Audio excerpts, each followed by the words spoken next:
Alright, it is that other unboxing video I promised. Smithers, have the Rolling Stones killed? That is payoff to something I said in the first one. This is Fantastic Force. It came from Amazon. Nearly all of my trades or collected editions come from Amazon because they have the pre-order price guarantee. You get it at whatever the lowest listed price for it was while you had it pre-ordered. Sometimes for omnibuses, if I didn't like the main cover, I pre-order the variant cover from Forbidden Planet. The upcoming second Marvel Andy Book Omnibus is an example of that. Let's open this. This is Fantastic Force at War with SeaWorld, and it feels super flimsy. This is Epic Collection Volume 6, and it takes us to issue 104, which means we now have all of the Stanley Lee and Jack Quimby run on Fantastic Force, available in Epic Collections. Gosh, maybe now I didn't have any excuse not to start reading it. I have read bits and pieces of this iconic run, but I've never really sat down and proper binged on it. This also contains Fantastic Force, The Lost Adventure, which I am going to be talking about the most in this video, because I find its inclusion stupid and contradictory. Speaking of contradictions, this one has a remastered cover. Maybe it was already done. The last three I got haven't had a recoloured cover like this. So this collects the end of the Stanley Lee and Jack Quimby run. We begin with issue 88. 88, that is the evil neo-Nazi code, because H is the 8th letter of the alphabet, so 88, it's like HH, and their catchphrase is, "Hello Hitler." We do have some solid Jack Quimby stuff here, like. I mean, this is just a static image of the team, and it screams Jack Quimby. There's a thing being punched by a robot. I didn't think I've really talked that much about Jack Quimby on this channel. I do like Jack Quimby, he was a genius. Not so genius is how flippin' thin this paper is. This might be the worst stock they have used for an Epic collection. Yeah, this is atrocious. And when it comes to content that you really want to present in the best possible way, Stanley Lee and Jack Quimby's Fantastic Force, it should be given the best treatment possible. Not this tissue paper. It is so unbelievably thin. Like, just turning the page, you feel like it's gonna crumple up. I can't really show how rubbish it is without actually destroying it. That's kind of a problem for this video.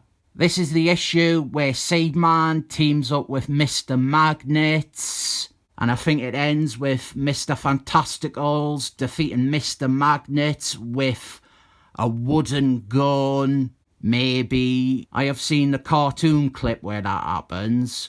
And Jack Quimby, he stops staying at mid-story. So the final part, it is drawn by Junior Senior. Actually, no, the final two parts are drawn by Junior Senior. 102 here was Jack Quimby's final issue. Some comic fan I am, I always thought 103 was. Where's the wooden gun? Is that it? Is that a wooden gun? This is no ordinary weapon, but an electronic converter. They're just finding more and more ways to disappoint me with this Epic collection. I also get the feeling that the ink is going to rub off very easily with all the dialogue. Then we have got a cover for Fantastic Force Annual 7, which was reprints. Because you demanded it, Here are some mugshots of comic book creators.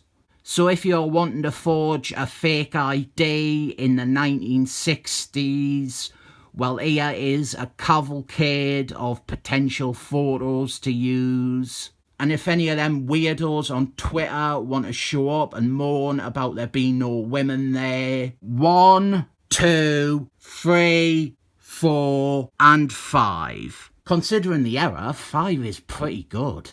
They're probably all dead now anyway. And there you can already see it's starting to crease and smudge where I held it. Some pencils there. Some more art.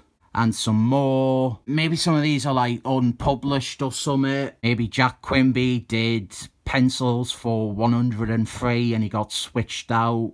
I didn't know. Quite a lot of pencils. I probably should read the little captions below, the little description, so I know what I'm seeing. But if I look too hard, they might smudge. We really do get a lot of the original pencils though. I've quickly glanced over this. All this stuff is the original art for issue 103, which became 108. Jack Quimby did the art for it, but Stanley Lee thought that it was undialogable. That is not a word, Stanley. So instead he brung that Mr. Magnet story forward, and Jack Quimby left the book.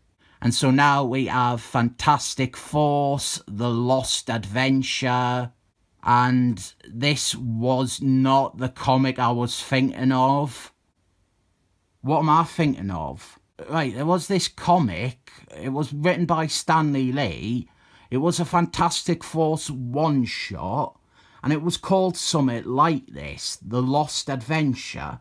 And it was written by Stanley Lee, and it had art by Junior Jr. And the idea was that it was a story that was meant to be like a lost classic Silver Age story finally being brought to life. This isn't that. This looks like it is just they finished off that Jack Quimby issue that never got published. I have no problems with this being collected here. I had problems with what I thought it was being collected here. But this isn't that. This makes sense. I understand why this is here. It fits in with this run, and maybe it is a better finale to the Stanley Lee and Jack Quimby run than Jack Quimby just stopping mid-story and Junior Senior finishing it off.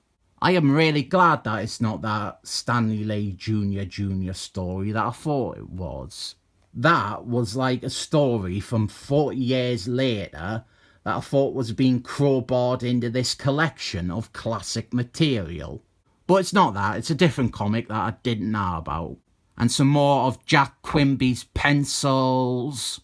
Jack Quimby, he had really great line work. That one there is some unused cover art by Jack Quimby. Looks quite interesting. The focus is on the house rather than any of the characters who were kind of hidden away. I imagine that is why it went unused. And there is a Fantastic Force poster by Jack Quimby. And there is the remastered cover of one of the issues. Really like that cover. It's just a shame that the production quality of this is so low. Like, it's already started to warp. Marvel, what are you gonna do next to disappoint us? I give this 7 thumbs up.